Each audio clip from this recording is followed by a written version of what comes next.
right, welcome everyone to our 10th episode of Chatter from the Underground. Um, Unfortunately, Twitch decided to name the title of this stream the same thing last thing my daughter played, which is Among Us. So I'm gonna have to change that. But like I said, we're doing our 10th episode and we're trying to talk about some conspiracies. And tonight we've got Amber. Hello, Amber. We got Mr. Cool Breeze. Hello, Cool Breeze. And Mr. Bartender Nick. How you doing, Nick?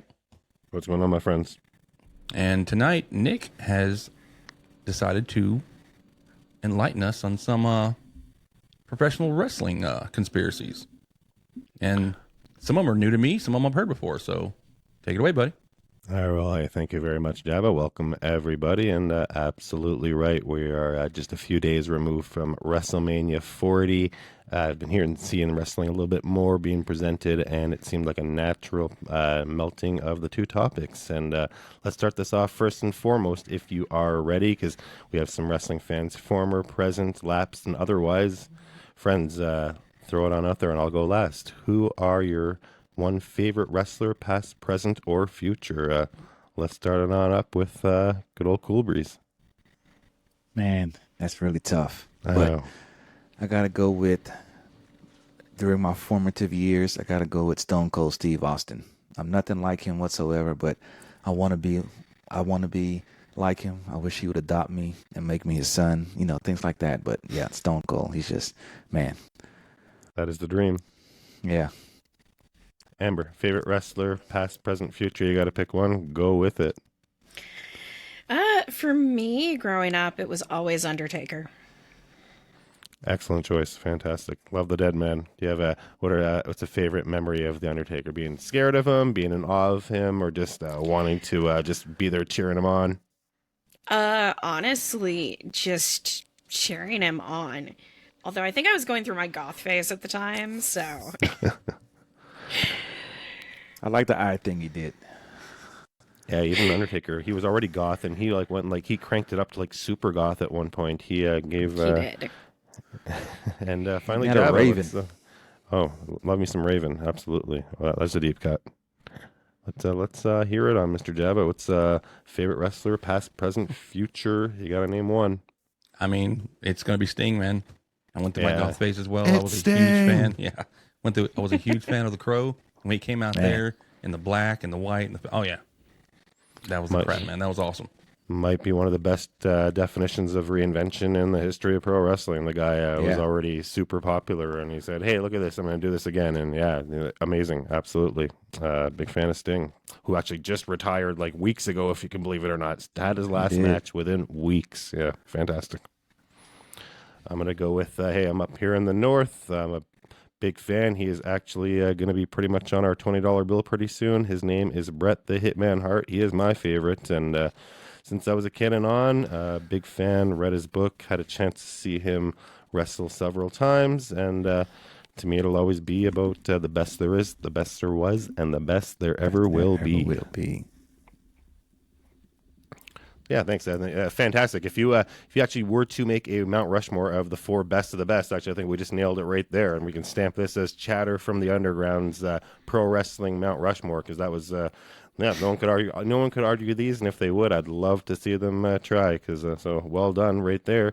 But that actually brings us to the subject of. First off, we'll go with a popular one that's always thrown around there. I want to talk about a gentleman, a crazy man, everything in between, from parts unknown. His name was the Ultimate Warrior. Friends, have you heard of the Ultimate Warrior? Oh, yeah. Oh, absolutely. It's been Loved a it. long time since I've heard that name. Yeah, and the Ultimate Warrior is kind of the that last generation. It's a few generations back.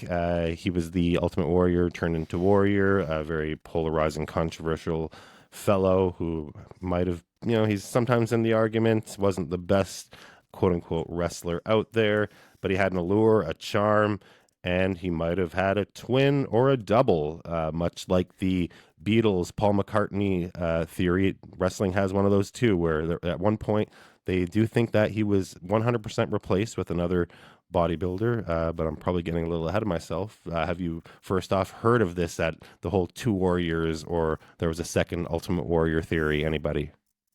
No, I haven't. I I heard heard it when from I had you. heard rumbling. Yeah, I had heard rumblings about that back in the day. Because one of the things he was very popular when he came out before the alleged switch, and he didn't stay popular as all other wrestlers did. But for older generations, they're popular with them, but not with the newer people. But I only heard it in rumblings. It wasn't that big of a, because people really didn't care that much. Yeah, and that's the funny thing about it is he was in and out. He always had this kind of. And that's the thing. You're right. He was in and out. He was. He didn't have longevity. He, a guy who beat Hulk Hogan 1, 2, 3 in the middle of the ring at WrestleMania. He was given everything on a platter, and he would do things like no show, hold up Vince Yeah. McMahon for money, saying if you didn't put me on last and give me this percentage of the gate, well, guess what? No Warrior for you tonight. And he made it seem like it was because his fans deserve better. He was a very polarizing figure. But the big one, the smaller one that I always heard, there was always two Warriors at one point. One of them died. The very popular and tragic Von Erich stories is that one of the Von Erichs replaced him. And that's anybody seen the Iron Claw recent wrestling movie? No, No. I got it on my list though, but He No, ties only into thing else- that. Oh, only thing I Yeah. was thinking was whenever you told me about the whole Ultimate Warrior, replacement thing, I was thinking about the whole what's her name, sing Skater Boy and things like that. Avril Lavigne. Avril Lavigne, yeah. Apparently, she's supposed to be the one now. Is supposed to be a replacement because the original one died of Lyme disease or something like that, which obviously is bullshit. But Not sure it's possible to replace Avril. Yeah, that'd be a trick. But if they were going for a very tough, like she disappeared for the longest time. Like it's just like it's so far out there though. It almost makes sense at the opposite time. Wow, and she's a fellow Canadian, so I should have my ear to the ground on that one. But getting back to the Ultimate Warriors, that was and that's pretty much where some of these conspiracy theories sort of start. Is it's almost easy. He was a great target for something like that, where he just disappeared. He was somebody in makeup. He was somebody with a bodybuilder physique. He didn't have tattoos. You can kind of easily replace him. I think, and this is just a little bit of an appetizer to the main course of the conspiracy theory wrestling tag team today. But I do sincerely believe that it's one of those ones that still ripples even after the Ultimate Warrior passed away several years ago in real life, the real and only Ultimate Warrior. There is also the case that WCW, many of you might be familiar, WWF/WWE is the big one, but are you familiar with the other ones, be it WCW or ECW? I'm familiar with WCW, but not ECW. yep. At one point, WCW was the biggest. Almost put WWE. Well, it was WWF at the time out of business. But Yep. then they fumbled the bag real bad, kind of like what Skype did when the pandemic hit. I mean, they had a huge lead and they were set up to win, and they And just then they fumbled lost the it bag. to And that's what Zoom. Yeah, Yeah, that's what just WCW did with WWF. very apt. Yeah. Absolutely, yeah, absolutely. Very, very good, very good comparison. And no, I totally agree with that. And WCW, absolutely, they the scene in The Dark Knight where Heath Ledger burns that big pile of money. It's like WCW was like, Oh, wow, no, hold my beer, yeah. So that was that gets two. They had a copycat wrestler named the Renegade who painted his face, had streamers, ran down to the ring in a crazy. So, and sadly, that gentleman did pass away. Where that also reignited the theories. And when it comes down to it, there was no two Ultimate Warriors. There were a lot of muscular-looking guys who looked a lot like them. But that one is kind of still floated around. That one's a little bit of a minor one. It also allegations that Vince McMahon helped cover it up because he had put so much money into the character of the Ultimate Warrior. He didn't want to let it go, and therefore he had come up with another person to replace it, which is actually very believable if you know Vince McMahon know of him. So that's actually put some pretty Oh. good fuel to that fire. He's definitely covered stuff up. Yeah, Vince McMahon is like the devil. But another thing that helped promote that conspiracy theory was that he had face paint and he had like 0 tattoos, so there's no identifying Easy. thing about him. Easy switch. Like because some of the other wrestlers, like Rey Mysterio, had a mask you could switch in, but he had like tattoos and stuff. And some of the other wrestlers, like even Sting, Sting had more definitive traits. But the Absolutely. Ultimate Warrior, as long as you get some other muscular guy in tandem, some bronzer, some Snooki bronzer on him, then you could pass off anybody with him. And make sure they can't wrestle too well, because Warrior yeah. could run really good and shake those ropes, but let's face it, he was you know, not. He was not technical at all. He was just a ball of energy. That's all he was. you throw him in a paper bag, and I'm like, I might bet on a draw. You know, you throw him in a paper bag, and I'm like, I might bet on a draw. You know. Oh wow. Yeah, So good. Let's put. you're echoing Java. We're hearing the Twitch. Yeah, he Nope. did. My bad. I don't know My how bad. he did that. Yeah, there we I don't know go. how I did that either. My bad. Is it still echoing? Nope, all good. Nope, we're good. We're good. Oh, okay. Okay. Good. And that run really brings us to the more famous, the one that still ripples through time. It involves all the players that we mentioned to a degree. This one is the Montreal Screwjob. Even the name itself that kind of evolved from just the events, the crazy conspiracies that were happening that have been confirmed, that didn't. It's such a layered onion of kayfabe, which is the appearance of trying to keep wrestling real and fake, a work, which is the maintaining of keeping kayfabe, keeping the script, and a shoot, which is totally off script, the melting of reality and fiction and fantasy. What do you guys know about the Montreal Screwjob? Nothing. You're gonna have to You're about to enlighten me. learn something today. Yeah. Well, sure. Let's throw out. You guys heard the name Bret the Hitman Hart. I threw that one out. Vince McMahon. We all know who Vince McMahon. Yeah. Cool Breeze referred to him as the devil, and I don't know if the devil's that bad. Refer to him as the devil. Nice. I think he's the devil's boss. Yeah. So this the Montreal Screwjob. So it all starts with Bret the Hitman Hart, fantastic Canada's hero, one of my heroes, one of my favorite wrestlers of all time. There was, of course, the days of Hulk Hogan, the Ultimate Warrior, the Land of the Giants. It was a time when you'd see these giants and not even believe they were real. And Vince McMahon loved pushing big, larger-than-life giant wrestlers. People paid to see them. The Andre the Giants, the Undertakers, the 7 feet talls, and even referred to the Diesels, the lesser knowns. Even then, as those times go on, steroids enter the lexicon. Charges and trials come about where the smaller guys, the more athletic guys, the work rate gentlemen such as Shawn Michaels, Bret the Hitman Hart, Rick the Model Martel, just to name a few. These smaller guys are put on a pedestal, their work rates put over. They start building the company around healthier looking and more athletic but money's down. Things aren't going so great.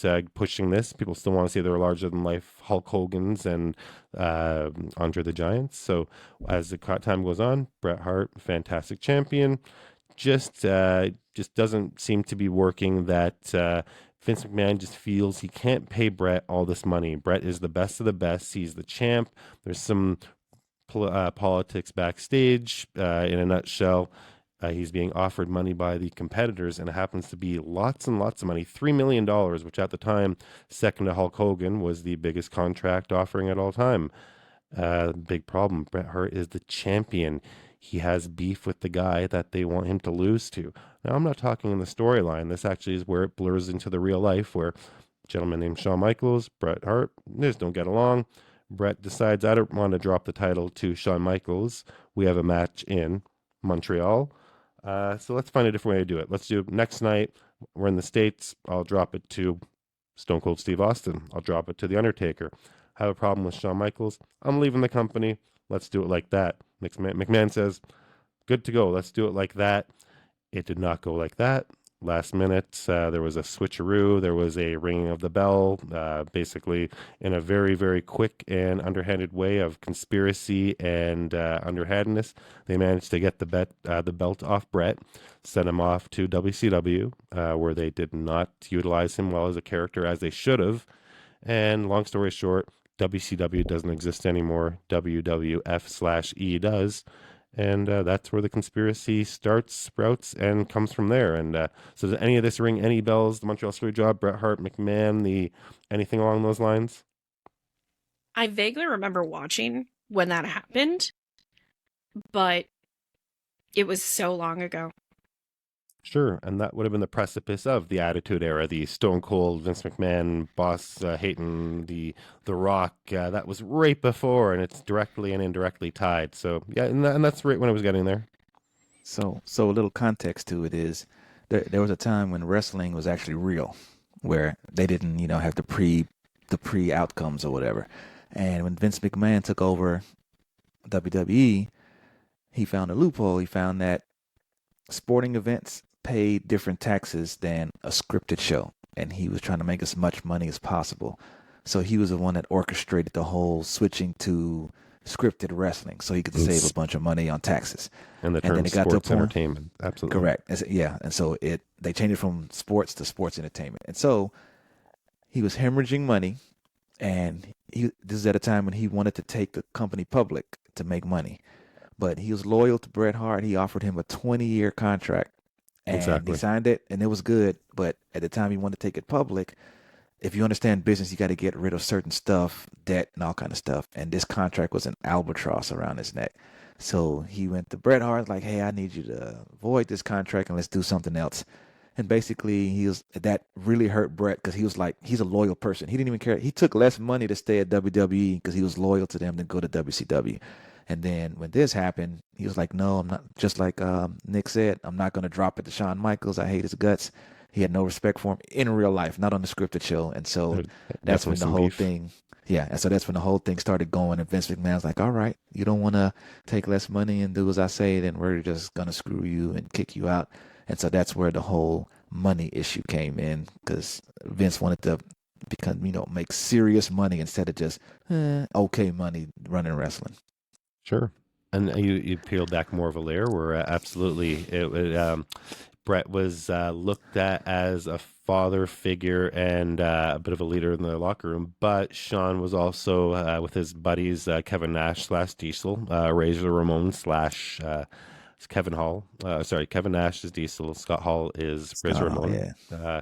So they basically had their little clique in the locker room. Triple H was also one of them. Sean Waltman / the 1-2-3 Kid was also one of them. So it was just a power struggle. The Shawn Michaels clique did seem to win out and did seem to be successful. It did lead to the Attitude Era. And Brett went packing, albeit with a company just about on the equal footing and making $3 million minimum per year to do what he was making hundreds of $1,000s a year. So that's the big theory within the theory. And I present to you, and the beauty is, without getting too deep into it, and Cool Breeze knowing a little bit, is the theory within the theory that this might have actually been, from day one, Vince McMahon sending Brett over to the competition to take them down from the inside out. It'd be the ultimate got you, because spoilers, in the end, the never going to happen ever, Brett did reconcile with the WWF / WWE, and, well, this wasn't a surprise this would happen, but WCW did absolutely fold. So that's the theory within the theory that's been put out there, and that one seems to pop up quite a bit. And such said wrestlers, Kevin Nash and Sean Waltman / the 1-2-3 Kid, heavily support this theory, which is the very interesting thing. I mean, I would believe that of McMahon. I would definitely believe that of McMahon. The other possibility that I could definitely see is that he sent him over there just to get him out of his hair for a while.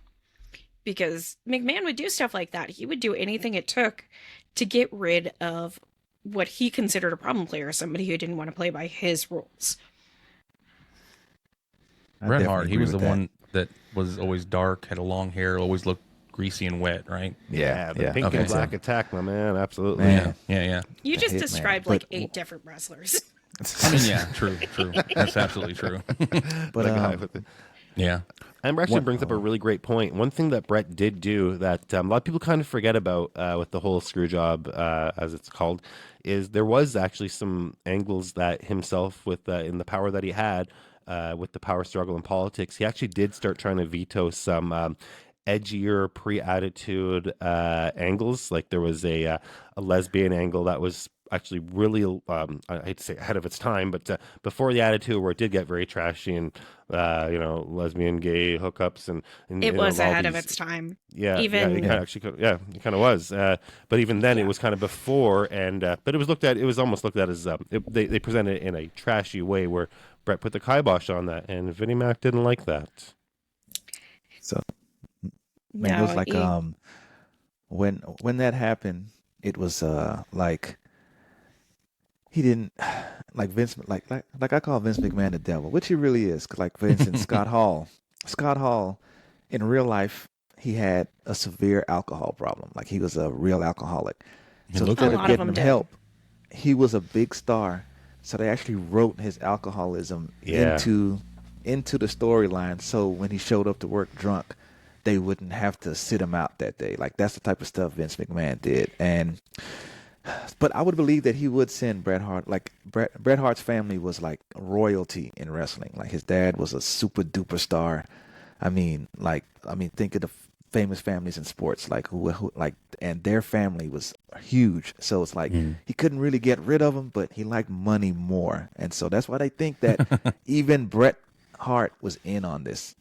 Scott Hall was Exactly. one of them that says that he thinks that everyone was in on this to one destroy WCW, and two to kick off the Attitude Era. Because before, I don't know, a lot of people don't know this. But I mean, if you didn't watch wrestling, but Vince McMahon, he's the owner, but he was an announcer for a long Exactly. time. Yep. Even though he was the owner, he was an announcer.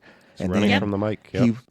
He wanted to step out from the table and become more the storyline and be the ultimate. Like he said, there's different levels of being a face or being a heel. He wanted to be the ultimate heel. He could filter it. And He so could and so he had to come out, and so he needed something to have people hate him enough to have so much animosity towards him, and this is something that he used to kick off the whole Attitude Era. Absolutely. No, you're hit the nail on the head, because as the boss that everybody hates, who loved to see the guy kill the guy who everybody hated, his name was one Stone Cold Steve Austin. It fit like a perfect puzzle. Perfect. Oh man! The crazy thing is, so I've heard so I actually listened to an interesting interview with Kevin Nash and the 1-2-3 Kid, Sean Waltman, and they're so convinced. It's just crazy, because I've heard the theories from fans. It's popular on Reddit. It's definitely the pieces fit. 10 years after the screw job, Shawn Michaels, who was instrumental in the screw job, had adamantly denied. Even on the documentary where they managed to get it, it's a fantastic documentary. It's called Wrestling with Shadows. It all managed to unfold on camera just by fluke. They were filming a documentary, so that actually adds a lot to it. You actually see the screw job happening as it happens, and if it's staged, it's some pretty beautiful Oscar worthy acting. Shawn Michaels famously 10 years after, just in the middle of a TV interview, and they're asking him, he goes, "Yeah, actually, I was behind part of it. I was actually part of this conspiracy." And they were like, "What? Wait a minute." He's like, "Yeah, it's been 10 years. I'm sick of having to deny it." He's like, "Yeah, absolutely." Sick He's of like, hiding "I was in anymore." on it." Yeah, so it's just like, what? It's almost like we're almost due for another, like, someone going, "Yeah, actually, I was," kind of thing. And yeah, it's just like, huh? It was just, yeah. So the one person is Bret Hart denying, and I don't think he's come out and said it, but the other wrestlers, contemporary wrestlers, and his friends saying things, just the things like Bret was too smart and he saw this coming and he covered all these bases, and he had a film crew. He had Vince McMahon on audio cassette confirming it. Like, there's no way this should have happened, and it should. And if it did, it's kind of the worst thing that happened in the best way to a degree. Bret Hart comes back many years later, and money is on the table that they scoop up and throw in trash bags. And did Vinnie Mac and Bret Hart win in the end? Dude, was Vince McMahon really that smart a businessman? Yes. Like, was he that good? Yes. That's the part I just don't understand. How he turned WWF into. They were seriously about to go out of business. WCW was killing them. The NWO. They had Hulk Hogan. Bret Hart was over there. Sting was over there. And they were killing it. Hulk Goldberg. Hogan, Macho Man. They had he was taking. They were about to go. WWE was about to go out of business, and so he had to switch it up and find new talent and just change the whole landscape of what was going on. And he did it. He did do it. He took, it started off as a very carnival, very very, very dingy, dusty, in the back of Bingo Hall's Yep. quote unquote sport. And he took it there. I think he got a little long in the tooth. He's in the news now. He's doing some pretty terrible, terrible things, and I definitely yeah. think he does deserve to be scrubbed from the history books. I think He's definitely, he he's kinda definitely kicked canceled. himself- Yeah. he kicked himself out of that book, and I think it's thanks, but Vinnie Mac, you know what? If you can avoid jail, that's about the best. Good luck with that, but he probably does also deserve it. I won't sing Vinnie Mac's praise. I will say the purchase to from UFC and TKO has been amazing. Seeing The Rock have a leadership role, and even myself not being a huge Triple H fan, who also was quite instrumental in the Montreal Screwjob.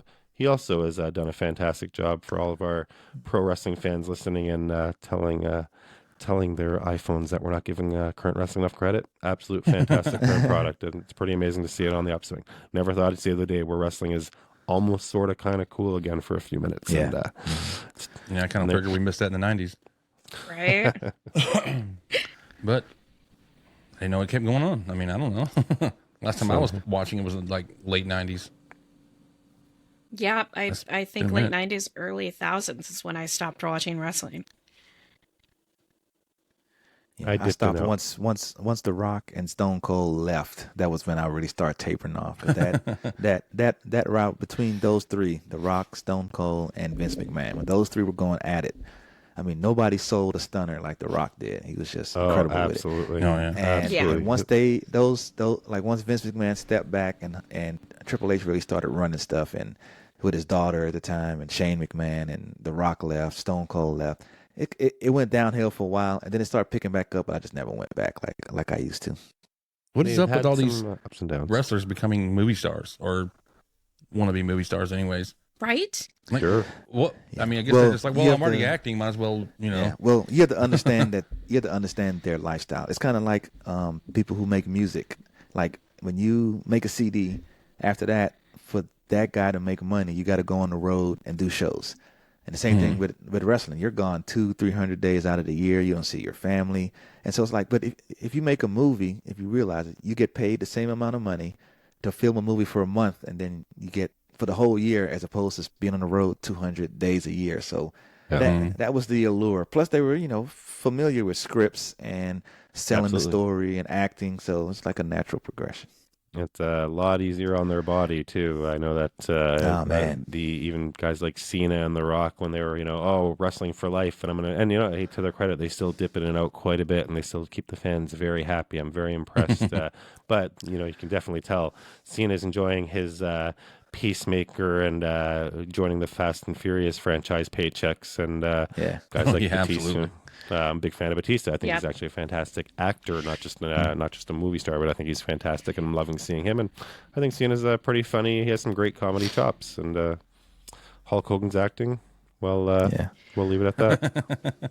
And The Rock He plays acted? plays the same. Yeah, and The Rock plays the same role in every movie he's in. Every single one. Yes. He does. He Every does. single one.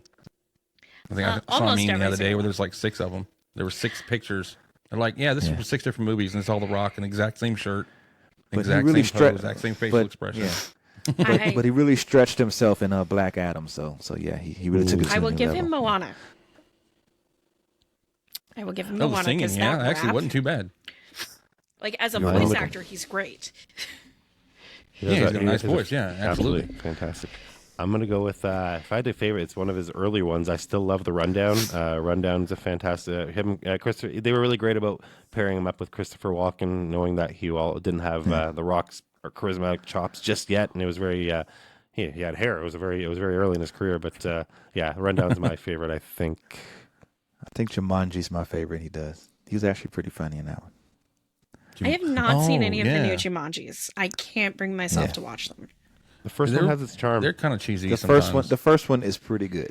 I went in with zero expectations, and I was pleasantly surprised. I grew Surprisingly, up on the Jack Black original. is really good at playing so- a teenage girl. Yeah, I was surprised by like that one. Jack Black is really good in that movie. I mean, he's incredible in that movie. But The Rock is pretty good.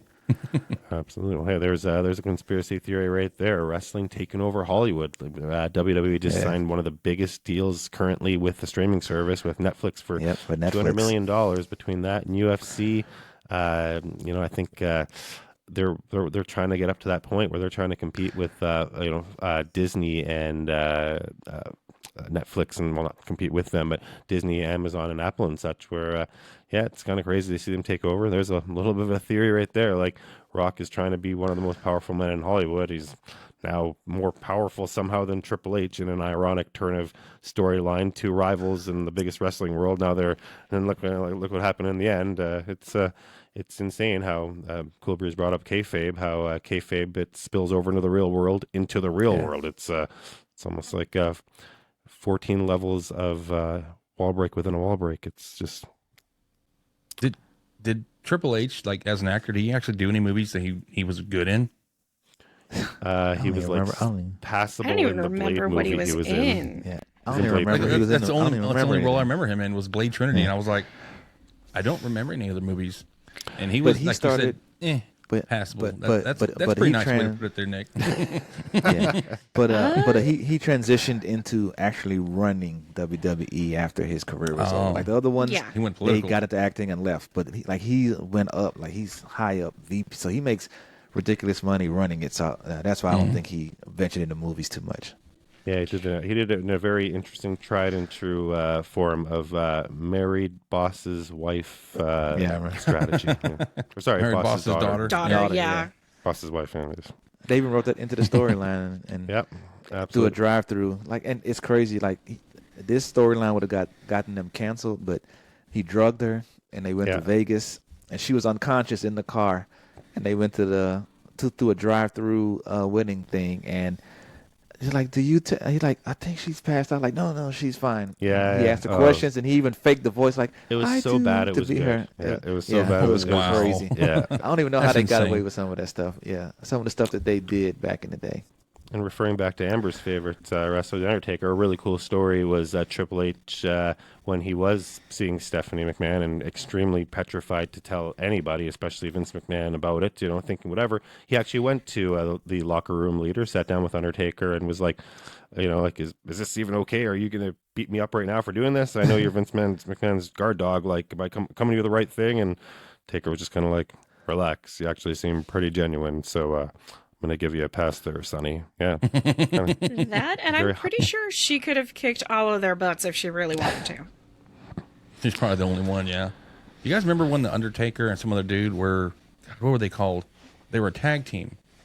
Him and Kane are the brothers of destruction. Yeah. No. It was before that. They were like, oh man, there's something like they were really tall brothers or two really tall guys.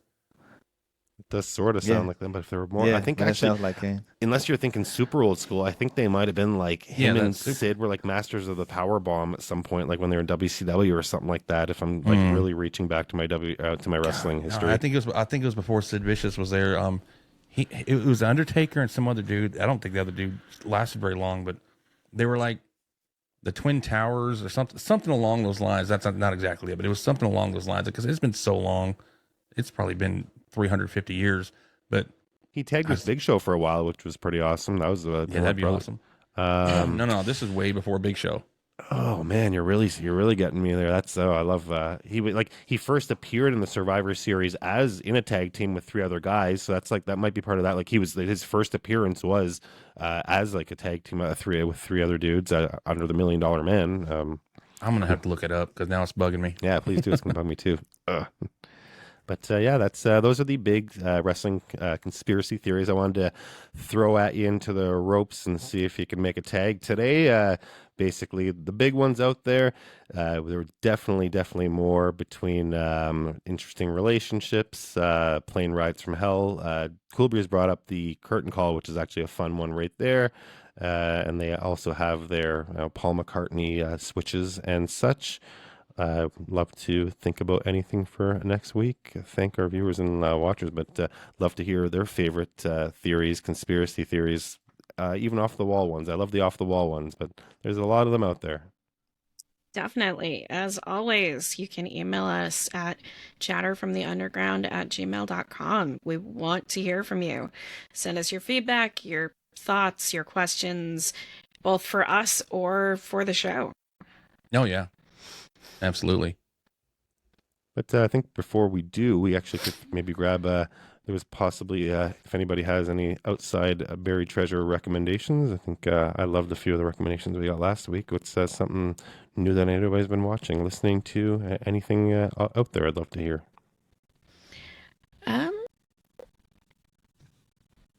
That Fallout, is. Fallout just dropped. I think I'm about to start watching. That's the that big in a one. second. Yeah. Yeah. I'm hearing hit or miss things about it, but The movie? my roommates It's are a like TV show. TV show.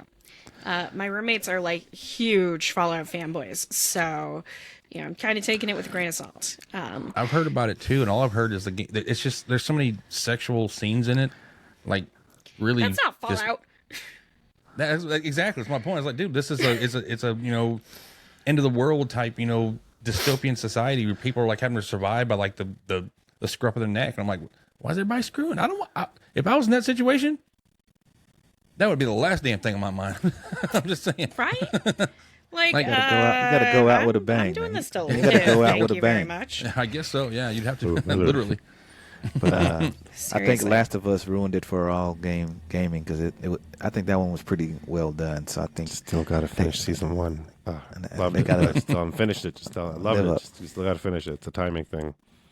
Didn't get a chance to really throw out any drink recommendations this week because there's so many out there, and myself being the beer guy and going to Cool Breeze's favorite with Stone Cold Steve Austin, I was going to go with just a good old classic beer. I would love to on camera, but I like my laptop and equipment too much, so I'm not going to drink it Stone Cold style. I'll throw an imaginary cheers to my fellow casters and everyone out there in chatter world. But yeah, cheers, friends, and that is going to be the direct recommendation. It's just a good old classic, Steve Weiser. So I'm actually going to plug another podcast real quick. Okay. Listening to editing, one of the other ones I work on dropped the first episode last week. So if you like tabletop RPGs, go check out Crisis Level Green. Crisis Level Green. Nice.